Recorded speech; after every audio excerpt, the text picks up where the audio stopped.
আভূষণ। কার না ভালো লাগে এই আভূষণ? আমরা পরিশ্রম করি, ধন অর্জন করি, আর আভূষণ কিনে থাকি, কখনো নিজের জন্য, কখনো বা তাদের জন্য যাকে আমরা ভালোবাসি, বা তাদের জন্য যাকে আমরা সম্মান করি। হয়তো সেই জন্যই সীতা চূড়ামণি ধারণ করেছিলেন এবং আমি সামন্তকমণি। কিন্তু এটাই কি সেই প্রকৃত আভূষণ যা আপনার মূল্য বৃদ্ধি করে?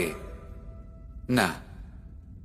শ্রীরামের আভূষণ হলো ওনার নম্র ভদ্র ব্যবহার। মাতা সীতার আভূষণ হলো ওনার সততা, ওনার নিষ্ঠা, ওনার ত্যাগ। অর্জুনের আভূষণ ছিল ওনার একাগ্রতা। রাধার আভূষণ ওনার প্রেম। এই আভূষণ কোথাও নেই, আপনার মনে আছে। যদি আপনার মনে মিষ্টতা থাকে, তা শান্ত হয়, তাতে সততা থাকে, নিষ্ঠা থাকে এবং প্রেম থাকে, তাহলে আপনার অন্য আর কোনো আভূষণের কোনো প্রয়োজন নেই। আপনি যতই ভিড়ের মাঝে থাকুন, আপনার ঔজ্জ্বল্য চোখে পড়বে। আসুন আর আমার সাথে ভালোবেসে বলুন, রাধা রাধা। পায়েস হলো আমার বিশেষ প্রিয়। এর মধুর স্বাদ মনকে প্রফুল্ল করে তোলে। ছোটবেলায় মা আমার জন্য পায়েস বানাতেন এবং আমাকে বলতেন যে গরম থাকতে থাকতে খেয়ে নে কানাই, ঠান্ডা হয়ে গেলে ভালো লাগবে না। কিন্তু আমিও দুষ্টু ছিলাম, ঠান্ডা হওয়া পর্যন্ত অপেক্ষা করতাম, আর ঠান্ডা হয়ে যাবার পরে মার কাছে যেতাম আর ওনাকে বলতাম যে মা, পায়েস তো ঠান্ডা হয়ে গেছে, এটা গরম করে দিন। তখন মা হাসতেন আর বলতেন যে পায়েস না হয় আমি আবার গরম করে দেব কানাই, কিন্তু এর মধুর স্বাদ, সেই মিষ্টত্ব, সেই সুবাস, সেটা আবার ফিরে আসবে না। কথাটা সত্যি। আর এই সত্যটাই আমাদেরও জীবনের সত্য। আমাদের জীবনের মধুর সম্পর্কগুলি, এতে যখন কটুভাব প্রবেশ করে, তখন সেই মিষ্টত্ব ফিরিয়ে আনা প্রায় অসম্ভব ব্যাপার হয়ে যায়। আপনি চেষ্টা করে সেই সম্পর্ক ঠিক করতেই পারবেন, তার জন্য অগাধ পরিশ্রম করতে হবে, কিন্তু আবার সেই মিষ্টত্ব কখনো ফিরে আসবে না। সেই জন্য আপনার জীবনের যে মধুর সম্পর্ক আছে, যতটা সম্ভব চেষ্টা করুন তাতে মিষ্টত্ব বজায় রাখতে। কটুভাব আসতে দেবেন না। আসুন আর আমার সাথে মধুর স্বরে বলুন, রাধা রাধা। শব্দ, শব্দ আসলে কি? শুধুই কয়েকটি অক্ষরের সমষ্টি, নাকি আমাদের বাণী? এই শব্দ এমন এক শক্তি যা কাউকেই নিজের বশবর্তী করে ফেলতে পারে। শব্দ এমন এক অস্ত্র যা কাউকে ক্ষত বিক্ষত করে দিতে পারে। এই শব্দ হলো একটি নাদ স্বরূপ, যা কোনো ঘুমন্ত ব্যক্তিকেও জাগিয়ে তুলতে পারে এবং নিজের লক্ষ্যের দিকে অগ্রসর করতে পারে।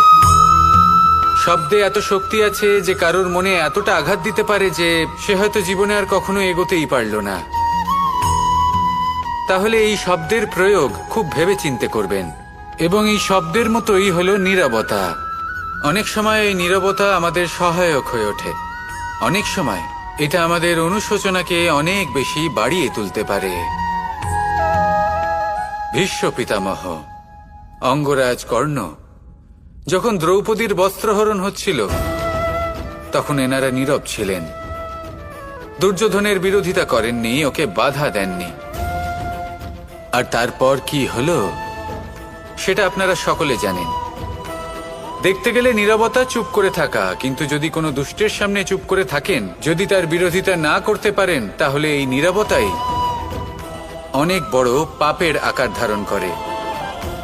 মনে রাখবেন আর আমার সাথে ভালোবেসে বলবেন, রাধা রাধা। মহাভারতে অনেক যোদ্ধারা অংশগ্রহণ করেছিলেন। সবাই ছিলেন শ্রেষ্ঠ কুলের। কেউ কেউ ছিলেন বড় বড় রাজ্যের রাজা, কেউ কেউ ছিলেন দেবতার পুত্র। এনারা সবাই অংশ নিয়েছিলেন। এনারা সবাই শ্রেষ্ঠ কুলের, প্রত্যেকে ভালো পরিবেশ পেয়েছেন। কিন্তু সেখানেই অন্যদিকে ছিল বারবারিক, অসুরপুত্র বারবারিক। এবং এই অসুরপুত্র বারবারিকই এই সময় দাঁড়িয়ে ভগবান রূপে স্থাপিত হয়ে আছেন। পুজো করা হয় তাকে। কারণটা কি? নির্বাচন। বারবারিক একটি দ্বন্দ্বের মধ্যে ছিলেন। ঠিক যেমন প্রত্যেক যোদ্ধার জীবনে দ্বন্দ্ব এসে থাকে, তখন সে কি নির্বাচন করবে সেটা হলো অত্যন্ত গুরুত্বপূর্ণ। বারবারিকের কাছে এত শক্তি ছিল যে একটি মাত্র বাণ প্রয়োগ করে সবাইকে নাশ করতে পারত। দ্বন্দ্ব ছিল একটাই, যে ও নির্বাচন করতেই পারছিল না কোন পক্ষ হয়ে যুদ্ধ করবে। ওর নির্বাচন ছিল এটাই যে ও কোনো পক্ষের হয়েই যুদ্ধ করবে না, বরং নিজের মস্তক সে দান করবে। আর এই কর্মের কারণে, এই নির্বাচনের কারণে আজকের সময়ে দাঁড়িয়ে ওকে ঘাটুশ্যাম রূপে পুজো করা হয়। মনে রাখবেন, শুধু আপনার ব্যক্তিত্ব গুরুত্বপূর্ণ নয়, আপনি কোথা থেকে আসছেন, কোন কুলে আপনার জন্ম, শুধুমাত্র সেটা গুরুত্বপূর্ণ নয়। সব থেকে বেশি গুরুত্বপূর্ণ হলো আপনার কর্ম, আপনার নির্বাচন। আসুন আমার সাথে ভালোবেসে বলুন, রাধা রাধা। কখনো কোনো প্রজাপতিকে উড়তে দেখেছেন? কি সুন্দর উড়ে বেড়ায় সে, এক ফুল থেকে অন্য ফুলে, এক পাতা থেকে অন্য পাতার ওপর। কিন্তু সে কিভাবে উড়তে শেখে কখনো ভেবেছেন? জন্ম থেকেই কিন্তু প্রজাপতির ডানা থাকে না, ও কিন্তু ছোট্ট একটা ডিমের আকারে জন্ম লাভ করে। তারপর সেই ডিমটি ভেঙে একটি কীট বাইরে আসে। আস্তে আস্তে সে বড় হয়, ওর শক্তি বৃদ্ধি পায়। তারপর সে সেই কীট দশা ত্যাগ করে নিজের ডানাগুলি মেলে। এই প্রক্রিয়া তার কাছে সরল নয়, অত্যন্ত যন্ত্রণাদায়ক প্রক্রিয়া, কিন্তু সে সেই যন্ত্রণা মেনে নেয়। আর তারপর আস্তে আস্তে সে উড়তে শেখে। শুধুমাত্র আকাশে উড়ে বেড়ায় তা নয়, আমাদের মনের মাঝে উড়ে বেড়ায়। এবার এই ডিম থেকে প্রজাপতি হয়ে ওঠার যে যাত্রা, এটা যতটা কঠিন, ততটাই কঠিন হয় এই সংসারে শ্রেষ্ঠ কর্ম করা, ততটাই কঠিন হয় এই সংসারে মহান হয়ে ওঠা। সেই জন্য প্রয়োজনীয় প্রচেষ্টা এবং সময়। নিরন্তর প্রচেষ্টা করতে থাকুন, পর্যাপ্ত সময় নিন, এবং আপনি নিজেকে এই আকাশে উড়ন্ত অবস্থায় পাবেন। আসুন আমার সাথে ভালোবেসে বলুন, রাধা রাধা। ঈশ্বর আসলে কে? সংসারের বেশিরভাগ মানুষের কাছে ঈশ্বর হলেন এই সংসারের রচয়িতা, পালনকর্তা। কারোর কাছে উনি জ্ঞাতা, কারোর কাছে উনি হলেন আস্থার প্রতীক, আবার কারোর জন্য শুধুমাত্র অন্ধ বিশ্বাস। কিন্তু এই ঈশ্বর কি কোনো শরীর, নাকি একটা বোধ, নাকি শুধুই শ্রদ্ধা? ঈশ্বর হলেন তিনি যিনি হলেন আপনার ইষ্ট।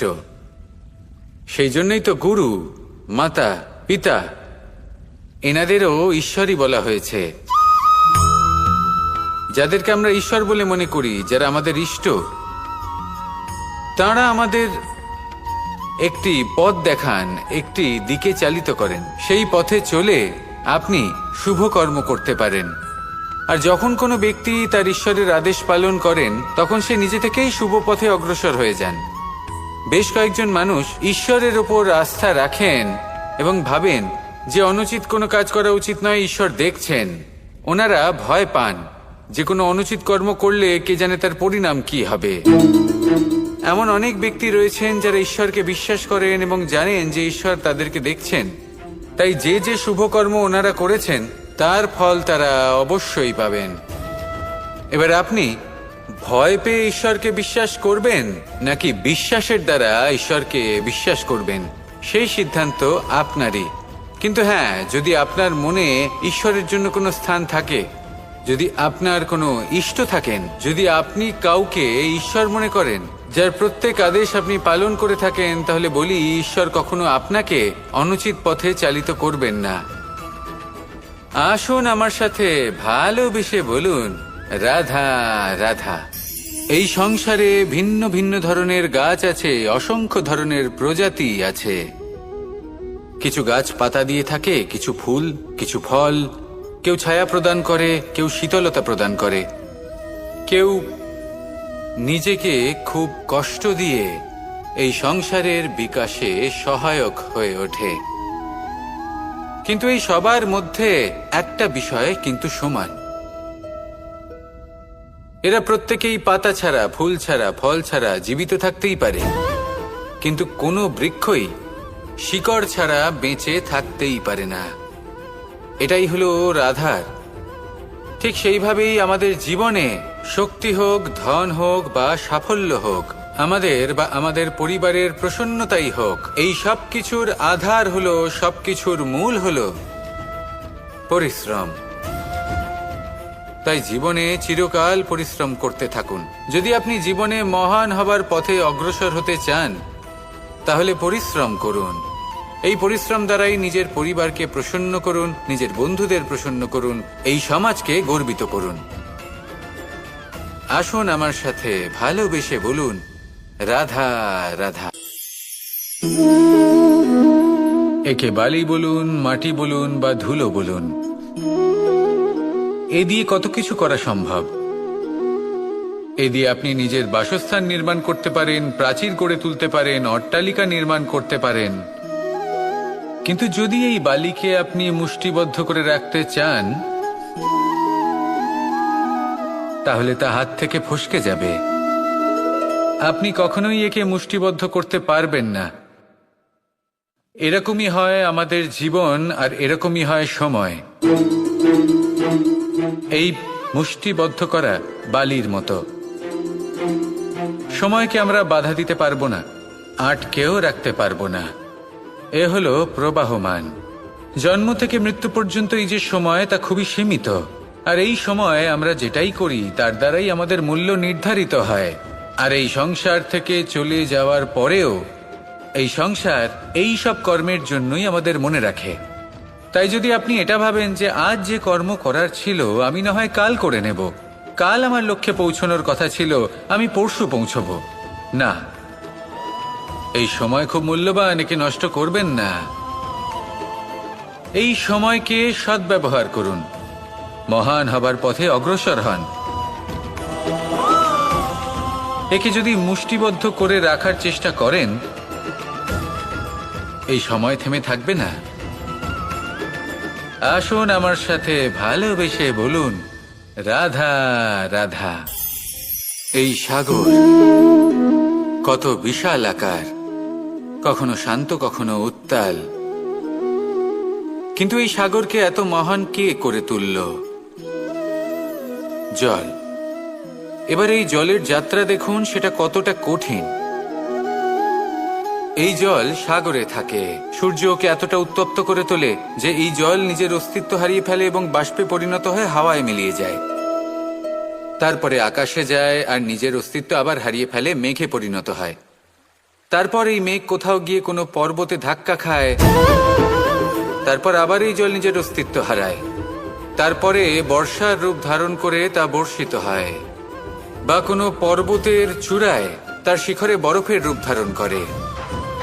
তারপরে এই বর্ষা মাটির দিকে নিজের যাত্রা শুরু করে। এবার মাটিতে ঝরে পড়া এই বর্ষা স্রোতের আকার ধারণ করে এবং আস্তে আস্তে বইতে থাকে। এই নদীর আকার ধারণ করে এবং নদী রূপে বইতে বইতে পাথরে ধাক্কা খায় বা কোনো পর্বতে ধাক্কা খায়। আর তারপর এই নদী এসে সাগরে সমাহিত হয়ে যায়। নদীর এই জল আবারও নিজের অস্তিত্ব হারিয়ে ফেলে, কিন্তু এইবার সেই জল নিজেই সাগরে পরিণত হয়। এটা আমাদের সকলের জন্য একটা শিক্ষা যে এই সংসারে জীবন এবং সময়ের এ হলো এক অনন্ত যাত্রা। এই সংসারে যা কিছু আছে তার সূত্রপাত কোথাও একটা হবেই। সেই জন্য মৃত্যু এবং সমাপ্তির চিন্তা ত্যাগ করে দিন, আর যে সূত্রপাত আপনি লাভ করছেন তার আনন্দ উপভোগ করুন। ভেবে দেখুন আপনি কিভাবে শ্রেষ্ঠ কর্ম করতে পারেন যাতে এই সংসার এবং এই সমাজ, এই দুইয়ের মঙ্গল সম্ভব। আসুন আমার সাথে ভালোবেসে বলুন, রাধা রাধা। খুব সুন্দর একটা কাহিনী আছে। একবার এক ব্যক্তি নিজের অসফলতার জন্য ত্রস্ত হয়ে সময় দেবতার তপস্যা করতে বসলেন। উনি তপস্যা করলেন এবং সময় দেবতা প্রসন্ন হলেন, মানুষের রূপ ধারণ করে ওনার সামনে প্রকট হলেন। এবার সেই ব্যক্তি ওনাকে জিজ্ঞেস করলেন যে কি এমন আছে যার জন্য আপনি বারবার জয়ী হন আর আমি চিরকাল পরাজিত হয়ে থাকি? কেন এত পরিশ্রম করা সত্ত্বেও আমি সাফল্য লাভ করতে পারি না? তখন সময় দেবতা উত্তর দিলেন যে দিন হোক বা রাত, ঝড় হোক বা ভূমিকম্প, রোদ হোক বা বৃষ্টি হোক, সময়ের সূত্রপাত হোক বা প্রলয়, আমি থামি না, আমি চলতেই থাকি। আর সেই জন্য যিনি থেমে যান তিনি পরাজিত হন, আর আমি জয়ী হই। এটাই আমাদের শিখতে হবে। জীবনে সবসময় চলতে থাকুন, কখনো থামবেন না।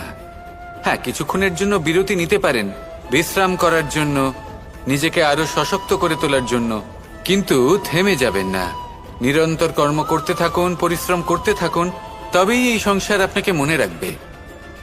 আসুন আমার সাথে ভালোবেসে বলুন, রাধা রাধা। আমাদের সকলের জীবনে একটা লক্ষ্য থাকে যেটা আমরা লাভ করতে চাই।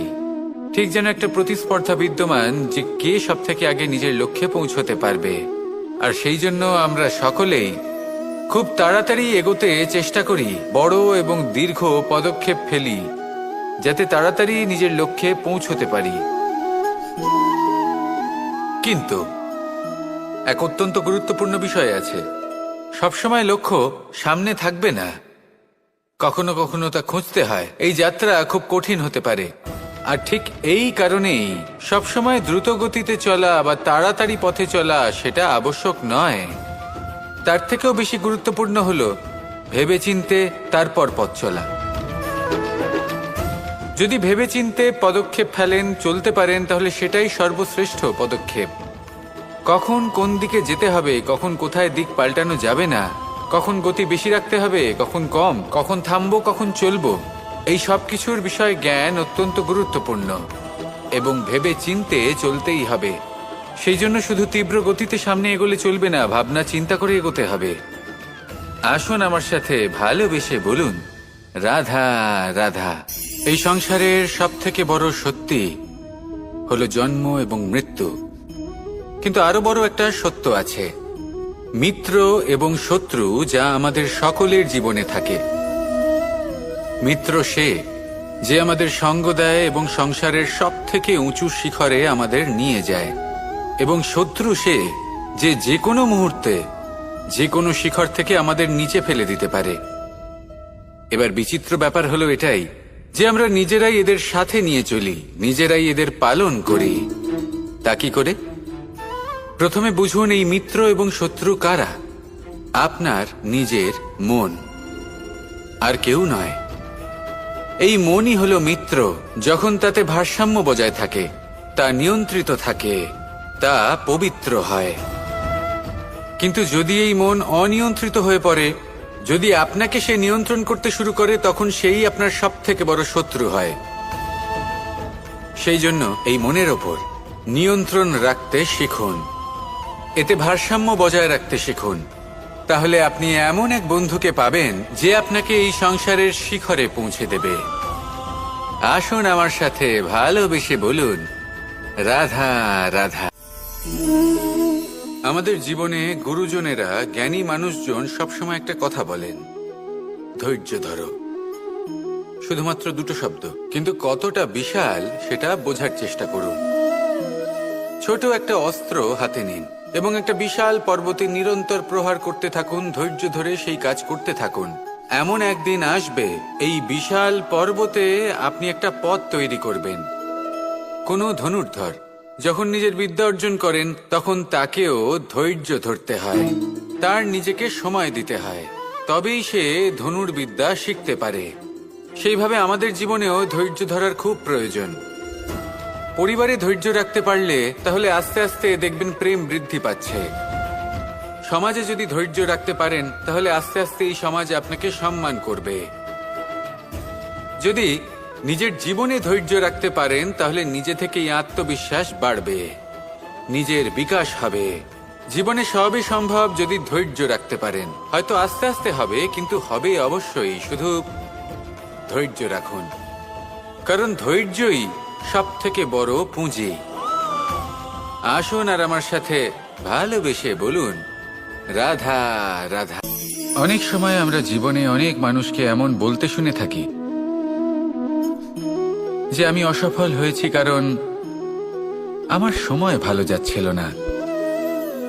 আমি এই জিনিসটা লাভ করতে চাইছিলাম কিন্তু করতে পারলাম না কারণ আমার সময়টা ভালো যাচ্ছিল না। আমি আমার জীবনে ওই মহান কাজটা করতে চাইছিলাম কিন্তু করতে পারলাম না। কেন? কারণ আমার সময়টা ভালো যাচ্ছিল না। কিন্তু যে মুহূর্তে ভালো সময় আমার জীবনে আসবে, আমি সব কিছু প্রাপ্ত করব। এমন প্রায় প্রত্যেকেই বলেন। আসুন একটা কথা বোঝা যাক। একজন মালিকে দেখুন, সে প্রত্যেক দিন গাছের সেবা করে, তাকে জল দেয়, তার যত্ন আত্তি করে। কেন প্রত্যেক দিন সেই গাছ ফল দেয় না? সঠিক সময় এলে তবেই সেই গাছ ফল দেয়, কিন্তু প্রত্যেক দিন মালি তার সেবা করে, তাকে যত্ন করে। শুধুমাত্র তখন করে না যখন সেই গাছ ফল দিতে সক্ষম। আর যদি মালি গাছের যত্ন প্রতিদিন না করে, তাহলে হয়তো সেই গাছ ফল দিতেই পারবে না। এটাই হলো আমাদের জন্য একটা শিক্ষা। যখন সময় আমাদের জন্য অপেক্ষা করে না, তখন আপনি সময়ের জন্য কেন অপেক্ষা করছেন? ভালো সময়ের জন্য অপেক্ষা করবেন না। ভালো এবং শুভ কর্ম দ্বারা ভালো সময়কে নিজের কাছে টেনে আনুন। নিরন্তর কর্ম করুন, পরিশ্রম করতে থাকুন। শুভ সময় আপনা থেকেই আপনার কাছে আসবে। আসুন আমার সাথে ভালোবেসে বলুন, রাধা রাধা। আমাদের জীবনে যখনই আমরা কোনো বড় দায়িত্বের সম্মুখীন হই, তখন আমরা তার থেকে দূরে পালাই।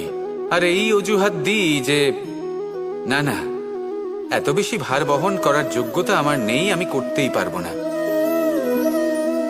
দেখুন, এই সংসারে ভিন্ন ভিন্ন ধরনের গাছ আছে, ছোট গাছ, বড় গাছ, কিন্তু বটগাছের মতো বড় এবং নিবিড় গাছ আর একটাও নেই।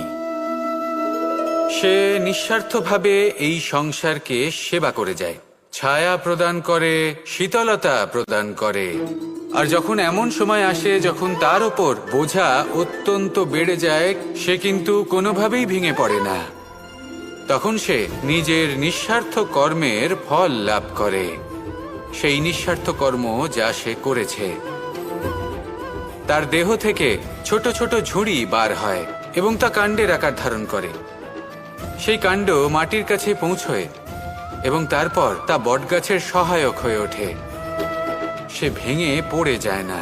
এইভাবে আপনিও জীবনে নিঃস্বার্থভাবে সবার সেবা করুন, ভালোবাসুন, সবাইকে সাহায্য করুন।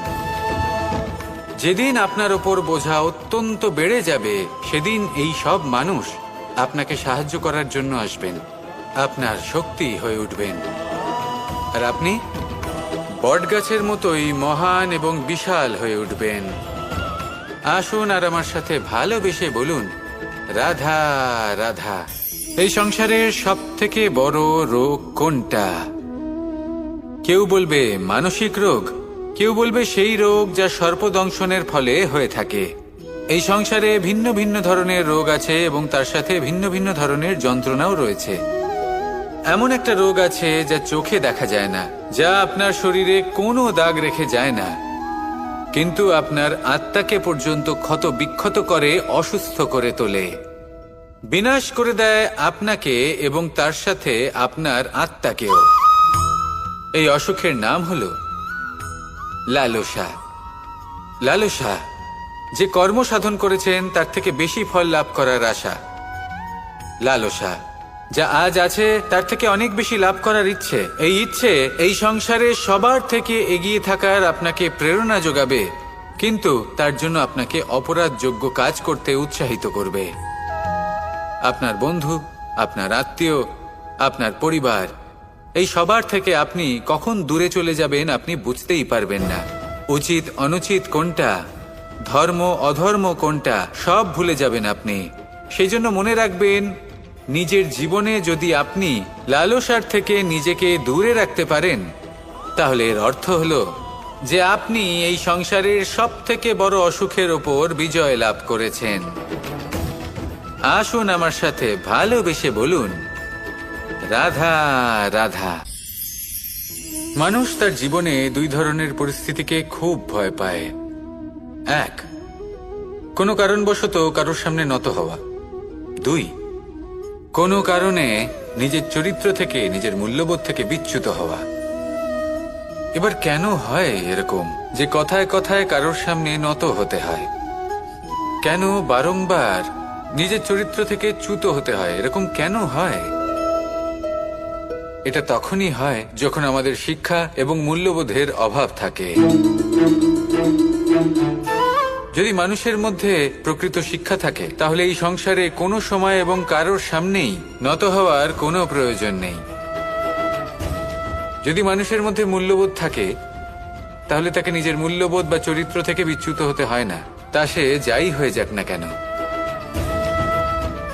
কোনো বালককে যদি জন্ম থেকেই সুশিক্ষার অধিকারী করা হয়, শিক্ষিত করা হয়, মূল্যবোধের অধিকারী করা হয়, তবে সে এই সংসারে এমন কর্ম করবে যাতে সে নিজেকে, নিজের পরিবারকে, সমগ্র সমাজকে গর্বিত করতে পারে। শিক্ষা লাভ করুন, মূল্যবোধ লাভ করুন এবং আমার সাথে ভালোবেসে বলুন, রাধা রাধা। একটা শব্দ আছে, পরিস্থিতি। অনেক মানুষের মুখে আমরা এই শব্দ শুনি। জীবনে যখন অসফল হই, দুঃখ আসে, সংকট আসে, কোনো বিপদ ঘনিয়ে আসে, তখন সমস্ত দোষ আমরা পরিস্থিতির ওপর চাপিয়ে দিই। আর দেখতে গেলে কোথাও না কোথাও ঠিকই করি। এই পরিস্থিতি প্রত্যেক দিনের মতো পাল্টাতে থাকে, কিন্তু এই দিন, এই রাত, এমন কেউ আছেন যিনি এর ওপরেও নিয়ন্ত্রণ সাধন করেন, আর তিনি হলেন সূর্য। ঠিক সেই রকমই আমাদের জীবনেও সূর্য হলো এই মন। যদি এই মনের উপর আমরা নিয়ন্ত্রণ করতে পারি তাহলে আমরা জীবনকেও নিয়ন্ত্রণ করতে পারব। প্রথমে এই মনের রাজা হয়ে উঠতে হবে। তাই মনে রাখবেন, যদি মন দুর্বল হয় তাহলে পরিস্থিতি আমাদের সমস্যা বলে মনে হবে। এই মন যদি স্থির হয়, পরিস্থিতি প্রতিস্পর্ধা বলে মনে হবে। আর এই মন যদি শক্তিশালী হয়ে ওঠে তাহলে যে কোনো পরিস্থিতি আপনার কাছে একটা সুযোগ মাত্র, এমন এক সুযোগ যাতে অগ্রসর হয়ে আপনি মহান হয়ে উঠতে পারেন। এই মনের শক্তির বৃদ্ধি ঘটান, মহান হয়ে উঠুন, আর আমার সাথে ভালোবেসে বলুন, রাধা রাধা। এই সংসারে অনেক অনেক এমন জ্ঞানী আছেন যারা নিজের সমস্ত জীবন জ্ঞান অর্জন করতে অতিবাহিত করেছেন। এই সংসারে এমন কোনো বেদ নেই, কোনো পুরাণ নেই, কোনো শাস্ত্র নেই, কোনো ভাষা নেই যা ওনারা জানেন না। এমন কোনো বিষয় নেই যা নিয়ে ওনারা কোনো বক্তব্য রাখতে পারবেন না। কিন্তু আমরা এই সকল জ্ঞানীকে কি ভালোবাসতে পারি? এনাদের সকলকে সম্মান করতে পারি না। কারণটা কি? দেখুন, বেদ পড়া একটি আলাদা বিষয়, বেদনা বুঝতে পারা অন্য ব্যাপার। এবং বেদনা বোঝার জন্য, সেই জ্ঞান লাভ করার জন্য আপনাকে মন থেকে করুণা এবং প্রেমের সঠিক অর্থ বুঝতে হবে।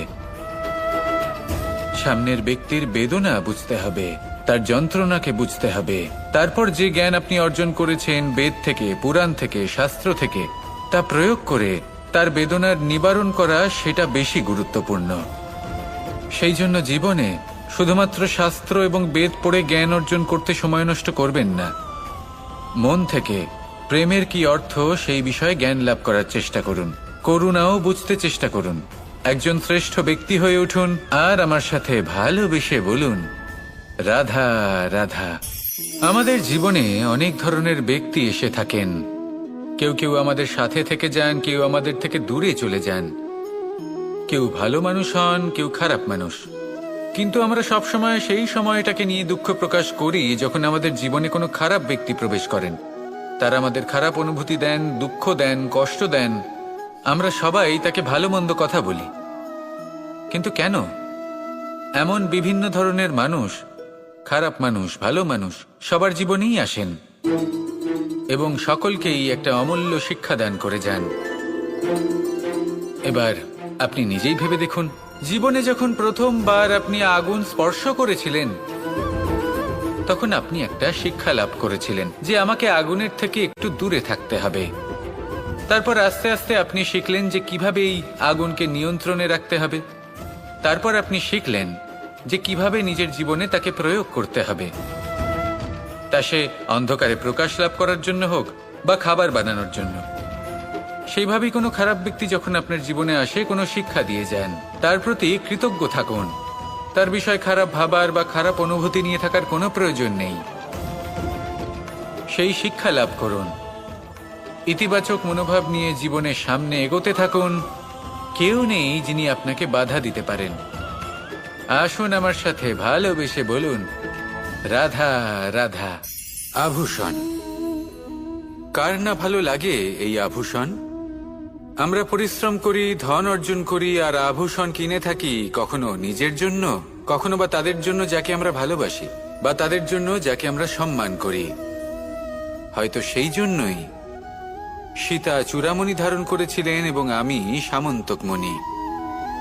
কিন্তু এটাই কি সেই প্রকৃত আভূষণ যা আপনার মূল্য বৃদ্ধি করে? না। শ্রীরামের আভূষণ হলো ওনার নম্র ভদ্র ব্যবহার। মাতা সীতার আভূষণ হলো ওনার সততা, ওনার নিষ্ঠা, ওনার ত্যাগ। অর্জুনের আভূষণ ছিল ওনার একাগ্রতা। রাধার আভূষণ ওনার প্রেম। এই আভূষণ কোথাও নেই, আপনার মনে আছে। যদি আপনার মনে মিষ্টতা থাকে, তা শান্ত হয়, তাতে সততা থাকে, নিষ্ঠা থাকে এবং প্রেম থাকে, তাহলে আপনার অন্য আর কোনো আভূষণের কোনো প্রয়োজন নেই। আপনি যতই ভিড়ের মাঝে থাকুন, আপনার ঔজ্জ্বল্য চোখে পড়বে। আসুন আর আমার সাথে ভালোবেসে বলুন, রাধা রাধা। পায়েস হলো আমার বিশেষ প্রিয়। এর মধুর স্বাদ মনকে প্রফুল্ল করে তোলে।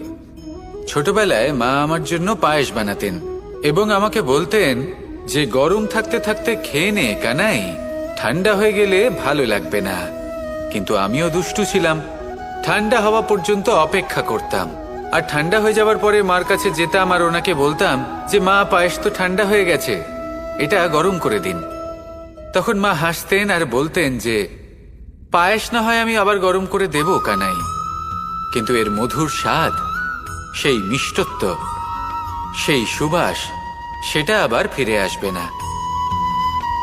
কথাটা সত্যি। আর এই সত্যটাই আমাদেরও জীবনের সত্য। আমাদের জীবনের মধুর সম্পর্কগুলি, এতে যখন কটুভাব প্রবেশ করে, তখন সেই মিষ্টত্ব ফিরিয়ে আনা প্রায় অসম্ভব ব্যাপার হয়ে যায়। আপনি চেষ্টা করে সেই সম্পর্ক ঠিক করতেই পারবেন, তার জন্য অগাধ পরিশ্রম করতে হবে, কিন্তু আবার সেই মিষ্টত্ব কখনো ফিরে আসবে না। সেই জন্য আপনার জীবনের যে মধুর সম্পর্ক আছে, যতটা সম্ভব চেষ্টা করুন তাতে মিষ্টত্ব বজায় রাখতে। কটুভাব আসতে দেবেন না। আসুন আর আমার সাথে মধুর স্বরে বলুন, রাধা রাধা। শব্দ, শব্দ আসলে কি? শুধুই কয়েকটি অক্ষরের সমষ্টি, নাকি আমাদের বাণী? এই শব্দ এমন এক শক্তি যা কাউকেই নিজের বশবর্তী করে ফেলতে পারে। শব্দ এমন এক অস্ত্র যা কাউকে ক্ষত বিক্ষত করে দিতে পারে। এই শব্দ হলো একটি নাদ স্বরূপ, যা কোনো ঘুমন্ত ব্যক্তিকেও জাগিয়ে তুলতে পারে এবং নিজের লক্ষ্যের দিকে অগ্রসর করতে পারে। শব্দে এত শক্তি আছে যে কারোর মনে এতটা আঘাত দিতে পারে যে সে হয়তো জীবনে আর কখনো এগোতেই পারল না। তাহলে এই শব্দের প্রয়োগ খুব ভেবে চিন্তে করবেন। এবং এই শব্দের মতোই হলো নীরবতা। অনেক সময় এই নীরবতা আমাদের সহায়ক হয়ে ওঠে। অনেক সময় এটা আমাদের অনুশোচনাকে অনেক বেশি বাড়িয়ে তুলতে পারে। ভীষ্ম পিতামহ, অঙ্গরাজ কর্ণ, যখন দ্রৌপদীর বস্ত্রহরণ হচ্ছিল, তখন এনারা নীরব ছিলেন। দুর্যোধনের বিরোধিতা করেননি, ওকে বাধা দেননি। আর তারপর কি হলো সেটা আপনারা সকলে জানেন। দেখতে গেলে নীরবতা চুপ করে থাকা, কিন্তু যদি কোনো দুষ্টের সামনে চুপ করে থাকেন, যদি তার বিরোধিতা না করতে পারেন, তাহলে এই নীরবতাই অনেক বড় পাপের আকার ধারণ করে। মনে রাখবেন আর আমার সাথে ভালোবেসে বলবেন, রাধা রাধা। মহাভারতে অনেক যোদ্ধারা অংশগ্রহণ করেছিলেন। সবাই ছিলেন শ্রেষ্ঠ কুলের। কেউ কেউ ছিলেন বড় বড় রাজ্যের রাজা, কেউ কেউ ছিলেন দেবতার পুত্র। এনারা সবাই অংশ নিয়েছিলেন। এনারা সবাই শ্রেষ্ঠ কুলের, প্রত্যেকে ভালো পরিবেশ পেয়েছেন। কিন্তু সেখানেই অন্যদিকে ছিল বারবারিক। অসুরপুত্র বারবারিক, এবং এই অসুরপুত্র বারবারিকই এই সময় দাঁড়িয়ে ভগবান রূপে স্থাপিত হয়ে আছেন। পুজো করা হয় তাকে। কারণটা কি? নির্বাচন। বারবারিক একটি দ্বন্দ্বের মধ্যে ছিলেন। ঠিক যেমন প্রত্যেক যোদ্ধার জীবনে দ্বন্দ্ব এসে থাকে, তখন সে কি নির্বাচন করবে সেটা হলো অত্যন্ত গুরুত্বপূর্ণ। বারবারিকের কাছে এত শক্তি ছিল যে একটিমাত্র বাণ প্রয়োগ করে সবাইকে নাশ করতে পারত। দ্বন্দ্ব ছিল একটাই, যে ও নির্বাচন করতেই পারছিল না কোন পক্ষ হয়ে যুদ্ধ করবে। ওর নির্বাচন ছিল এটাই যে ও কোনো পক্ষের হয়েই যুদ্ধ করবে না, বরং নিজের মস্তক সে দান করবে। আর এই কর্মের কারণে, এই নির্বাচনের কারণে আজকের সময়ে দাঁড়িয়ে ওকে ঘাটুশ্যাম রূপে পুজো করা হয়। মনে রাখবেন, শুধু আপনার ব্যক্তিত্ব গুরুত্বপূর্ণ নয়, আপনি কোথা থেকে আসছেন, কোন কুলে আপনার জন্ম, শুধুমাত্র সেটা গুরুত্বপূর্ণ নয়। সব থেকে বেশি গুরুত্বপূর্ণ হলো আপনার কর্ম, আপনার নির্বাচন। আসুন আমার সাথে ভালোবেসে বলুন, রাধা রাধা। কখনো কোনো প্রজাপতিকে উড়তে দেখেছেন? কি সুন্দর উড়ে বেড়ায় সে, এক ফুল থেকে অন্য ফুলে, এক পাতা থেকে অন্য পাতার ওপর। কিন্তু সে কিভাবে উড়তে শেখে কখনো ভেবেছেন? জন্ম থেকেই কিন্তু প্রজাপতির ডানা থাকে না, ও কিন্তু ছোট্ট একটা ডিমের আকারে জন্ম লাভ করে। তারপর সেই ডিমটি ভেঙে একটি কীট বাইরে আসে। আস্তে আস্তে সে বড় হয়, ওর শক্তি বৃদ্ধি পায়। তারপর সে সেই কীট দশা ত্যাগ করে নিজের ডানাগুলি মেলে। এই প্রক্রিয়া তার কাছে সরল নয়, অত্যন্ত যন্ত্রণাদায়ক প্রক্রিয়া, কিন্তু সে সেই যন্ত্রণা মেনে নেয়। আর তারপর আস্তে আস্তে সে উড়তে শেখে। শুধুমাত্র আকাশে উড়ে বেড়ায় তা নয়, আমাদের মনের মাঝে উড়ে বেড়ায়। এবার এই ডিম থেকে প্রজাপতি হয়ে ওঠার যে যাত্রা, এটা যতটা কঠিন, ততটাই কঠিন হয় এই সংসারে শ্রেষ্ঠ কর্ম করা, ততটাই কঠিন হয় এই সংসারে মহান হয়ে ওঠা। সেই জন্য প্রয়োজনীয় প্রচেষ্টা এবং সময়। নিরন্তর প্রচেষ্টা করতে থাকুন, পর্যাপ্ত সময় নিন, এবং আপনি নিজেকে এই আকাশে উড়ন্ত অবস্থায় পাবেন। আসুন আমার সাথে ভালোবেসে বলুন, রাধা রাধা। ঈশ্বর আসলে কে? সংসারের বেশিরভাগ মানুষের কাছে ঈশ্বর হলেন এই সংসারের রচয়িতা, পালনকর্তা। কারোর কাছে উনি জ্ঞাতা, কারোর কাছে উনি হলেন আস্থার প্রতীক, আবার কারোর জন্য শুধুমাত্র অন্ধ বিশ্বাস। কিন্তু এই ঈশ্বর কি কোনো শরীর, নাকি একটা বোধ, নাকি শুধুই শ্রদ্ধা? ঈশ্বর হলেন তিনি যিনি হলেন আপনার ইষ্ট। সেই জন্যই তো গুরু, মাতা, পিতা এনাদেরও ঈশ্বরই বলা হয়েছে। যাদেরকে আমরা ঈশ্বর বলে মনে করি, যারা আমাদের ইষ্ট, তাঁরা আমাদের একটি পথ দেখান, একটি দিকে চালিত করেন। সেই পথে চলে আপনি শুভ কর্ম করতে পারেন। আর যখন কোনো ব্যক্তি তার ঈশ্বরের আদেশ পালন করেন, তখন সে নিজে থেকেই শুভ পথে অগ্রসর হয়ে যান। বেশ কয়েকজন মানুষ ঈশ্বরের ওপর আস্থা রাখেন এবং ভাবেন যে অনুচিত কোনো কাজ করা উচিত নয়, ঈশ্বর দেখছেন। ওনারা ভয় পান যে কোনো অনুচিত কর্ম করলে কে জানে তার পরিণাম কি হবে। এমন অনেক ব্যক্তি রয়েছেন যারা ঈশ্বরকে বিশ্বাস করেন এবং জানেন যে ঈশ্বর তাদেরকে দেখছেন, তাই যে যে শুভ কর্ম ওনারা করেছেন তার ফল তারা অবশ্যই পাবেন। এবার আপনি ভয় পেয়ে ঈশ্বরকে বিশ্বাস করবেন, নাকি বিশ্বাসের দ্বারা ঈশ্বরকে বিশ্বাস করবেন, সেই সিদ্ধান্ত আপনারই। কিন্তু হ্যাঁ, যদি আপনার মনে ঈশ্বরের জন্য কোনো স্থান থাকে, যদি আপনার কোনো ইষ্ট থাকেন, যদি আপনি কাউকে ঈশ্বর মনে করেন, যার প্রত্যেক আদেশ আপনি পালন করে থাকেন, তাহলে বলি, ঈশ্বর কখনো আপনাকে অনুচিত পথে চালিত করবেন না। আসুন আমার সাথে ভালোবেসে বলুন, রাধা রাধা।